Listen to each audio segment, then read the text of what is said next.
Hai, Assalamualaikum warahmatullahi wabarakatuh. Nama saya Gita Ramanda Zahra, umur 19 tahun, kuliah semester 1 di UPN Veteran Jakarta dengan prodi Ilmu Komunikasi. Comment is free, but facts are secret. Charles Barthes Scott. Berkomentar. Apa yang terlintas di pikiran teman-teman ketika mengetahui satu kata ini?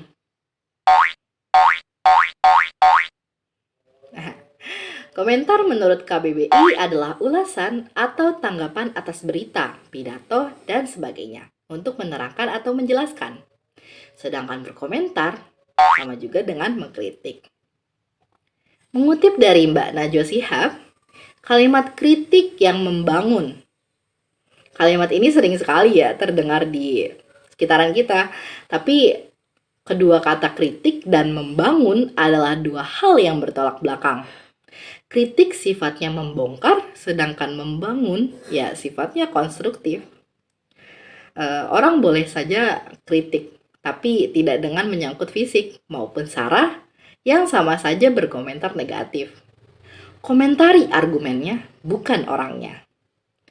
Dengan adanya orang berkomentar terhadap sesuatu yang menyangkut diri kita, akan mengubah suatu tersebut yang ada di dalam diri kita. Yang sama artinya, berkomentar dapat mengubah seseorang. Kita tahu bahwa Indonesia masuk ke dalam warga tidak sopan se-Asia Tenggara dalam berkomentar di media sosial. Cukup terkejut awalnya karena Indonesia terkenal dengan kesopanannya ya. Media platform yang sekarang banyak digandrungi dari semua kalangan umur, yaitu TikTok. Nggak ada yang tahu kan pasti. Nggak ada lah yang nggak tahu kalau TikTok itu apa.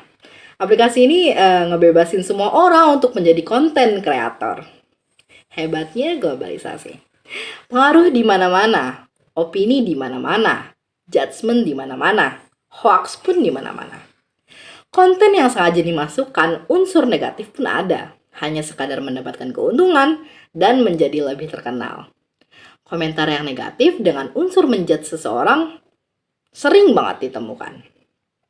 Psikolog bernama Saskia Aulia Prima menyebutkan jika orang terlalu sering terpapar konten negatif atau komentar buruk, maka bisa terjadi pemburukan dari sisi kesehatan maupun mental. Orang bisa berkelakuan sangat buruk dan bahkan terus-menerus sedih ketika terpapar hal negatif. Bahkan tak sedikit yang akhirnya mengalami gangguan kesehatan secara fisik karena terlalu banyak mendapatkan respon negatif. Untuk itu, Saskia menyarankan saat orang mendapatkan komentar buruk atau akan berkomentar buruk, lebih baik kembali berpikir dan mengontrol diri agar tidak memberi dampak yang negatif pada kehidupan pribadi. Kuncinya ada pada hal yang bisa dikendalikan. Sementara bila berfokus pada komentar, otomatis itu tidak akan bisa dikontrol. Semua dengan mudahnya tersebar di media sosial. Kita dapat ngebuat tren maupun challenge, berkomentar positif dalam setiap postingan. Kita harus terus meningkatkan moral demi generasi yang akan datang.